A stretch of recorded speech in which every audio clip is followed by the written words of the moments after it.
La historia oficial nos ha enseñado que la independencia de México fue un acto de iluminación divina, liderado por santos padres de la patria que empuñaron estandartes con bondad. Pero la guerra real no tiene santos. La guerra real se gana con sangre, con pólvora y con una disciplina tan implacable que aterra incluso a los demonios. En el año 1810, el cura Miguel Hidalgo encendió la mecha de la rebelión. Pero lo que Hidalgo desató no fue un ejército, fue un monstruo incontrolable, una turba enfurecida de decenas de miles de hombres armados con palos, piedras y machetes. Hidalgo liberó la furia de siglos de opresión, pero no supo cómo controlarla. Las calles de Guanajuato durante la toma de la Alhóndiga de Granaditas se tiñeron de rojo en una masacre caótica donde inocentes y culpables fueron masacrados por igual. Era el caos absoluto. La corona española observaba aterrorizada, pero sabía que una turba sin disciplina estaba condenada a morir. Pero entonces el destino de la nación cambió en un encuentro fugaz. Octubre de 1810. En los caminos polvorientos de Charo e Indaparapeo, Hidalgo se encontró con un antiguo alumno suyo. Su nombre era José María Morelos y Pavón. No era un aristócrata ilustrado, había sido arriero, un hombre rudo forjado en las montañas del sur, que conocía cada barranca y cada cueva de la geografía mexicana. Hidalgo le dio una orden directa: levanta tropas en el sur y toma el puerto de Acapulco. Morelos partió hacia su destino con tan solo 25 hombres, sin armas, sin cañones, sin caballería, pero Morelos tenía algo de lo que Hidalgo carecía: una mente militar brillante, fría y calculadora. Mientras Hidalgo aceptaba a cualquier hombre dispuesto a gritar, Morelos rechazaba a las masas incontrolables. Él sabía que el número no gana batallas contra la artillería realista, la estrategia lo hace. Morelos comenzó a purgar la insurgencia. Si un soldado saqueaba una aldea, Morelos lo mandaba a fusilar. Si un hombre no obedecía la cadena de mando, era expulsado o ejecutado. De la noche a la mañana, el humilde sacerdote rural se transformó en un implacable señor de la guerra. A diferencia del ejército del norte, que marchaba como un enjambre suicida frente a los cañones españoles, Morelos dividió a sus hombres en pequeñas unidades letales. Inventó, para el continente americano, la guerra de guerrillas moderna. Sus tropas atacaban de noche, en silencio, degollando centinelas y saboteando líneas de suministro, para luego desvanecerse en las montañas como fantasmas. Los generales españoles de élite, veteranos de las guerras napoleónicas en Europa, comenzaron a sentir un terror que nunca habían experimentado. No estaban luchando contra un ejército, estaban luchando contra la sombra misma. El contraste era absoluto: un hombre de Dios que oficiaba misa al amanecer y orquestaba emboscadas devastadoras al caer la noche. Morelos no quería ser un líder espiritual, quería ser el filo de la espada que cortara la garganta del imperio español. Para el año 1812, el nombre de Morelos era sinónimo de pánico en la corte del virrey. El gobierno español, desesperado, recurrió a su arma más letal, el general Félix María Calleja, un carnicero despiadado y un genio táctico militar que había jurado exterminar a la insurgencia hasta el último hombre.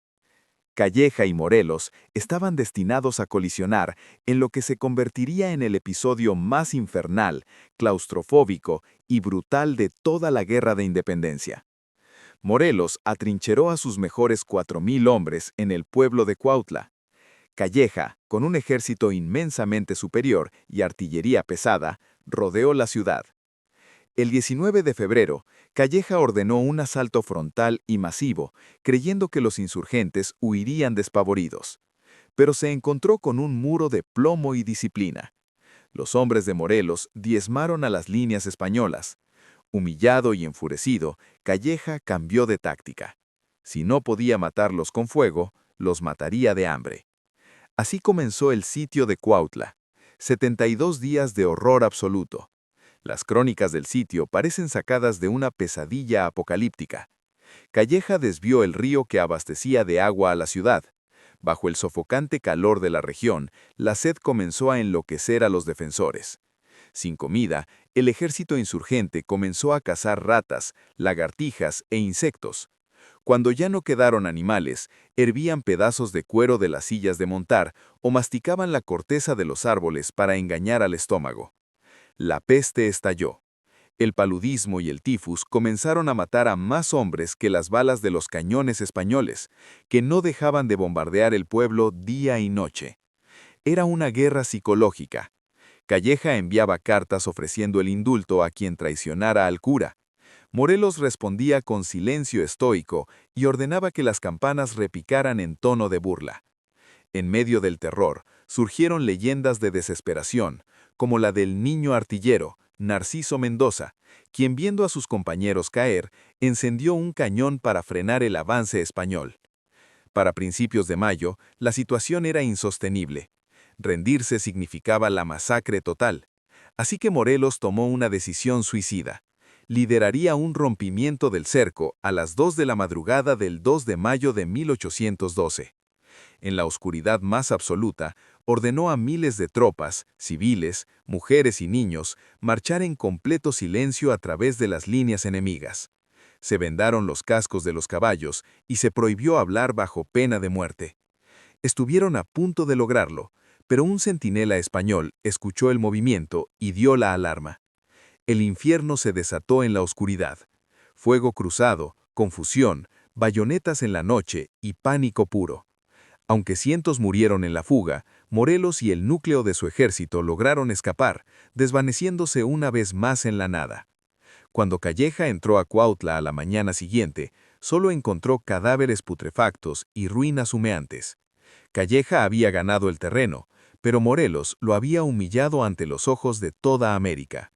El cura guerrillero era ahora invencible. En 1813, el poder militar de José María Morelos había llegado a su punto más alto tras la caída del inexpugnable puerto de Acapulco. Tenía al gobierno español de rodillas. Era el señor absoluto del sur de México. En la tradición de la historia humana, los caudillos militares que acumulan tanto poder terminan coronándose reyes o dictadores. Podría haber exigido cualquier título, riquezas o sumisión. Pero aquí es donde la figura de Morelos trasciende a la de un simple general sediento de sangre para convertirse en uno de los visionarios más peligrosos de su época. Morelos convocó el Congreso de Anáhuac en Chilpancingo. No quería gobernar a través de la espada, quería construir un país a través de la ley.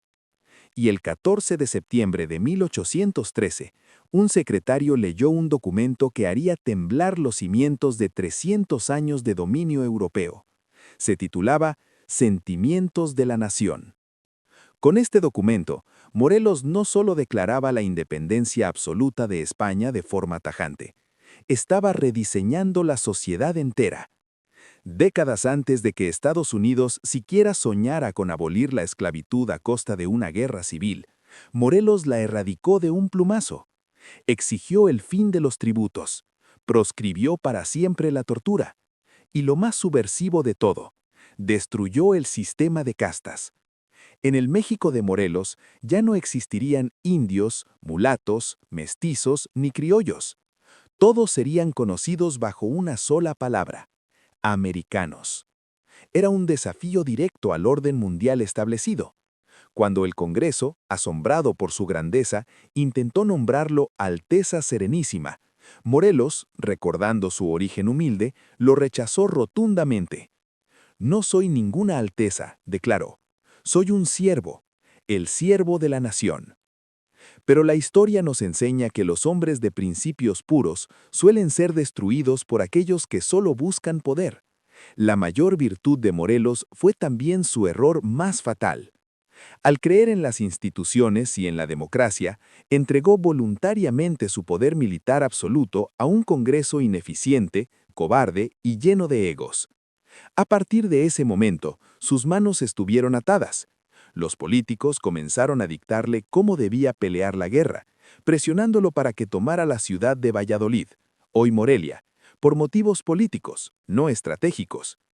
Esa decisión, impuesta por hombres de escritorio que no sabían nada de la muerta y el barro, llevó a Morelos a su primera gran derrota desastrosa. El genio táctico había sido encadenado por sus propios aliados. El fin había comenzado. Hacia 1815, la rebelión estaba en ruinas. El ejército invencible del sur se había fracturado. Morelos ya no era el cazador, era la presa. Su única misión ahora era proteger al mismo Congreso que lo había arrastrado al abismo, escoltándolos en una marcha desesperada hacia Tehuacán. En noviembre de 1815, en las colinas de Temalaca, las tropas realistas españolas los alcanzaron. Sabiendo que todo estaba perdido, Morelos tomó una última decisión. Ordenó al Congreso y a sus generales que huyeran, mientras él y un puñado de valientes se quedaban a pelear una acción de retaguardia suicida. «Mi vida es de poca importancia», dijo. Tras una defensa feroz, fue finalmente traicionado por un antiguo insurgente, Matías Carranco, y capturado. El monstruo que había aterrorizado al virreinato durante 5 años, finalmente estaba encadenado. Pero para los españoles, una simple ejecución militar no era suficiente. Un tiro en la cabeza crearía un mártir. Necesitaban destruir su alma ante el público. Necesitaban humillarlo.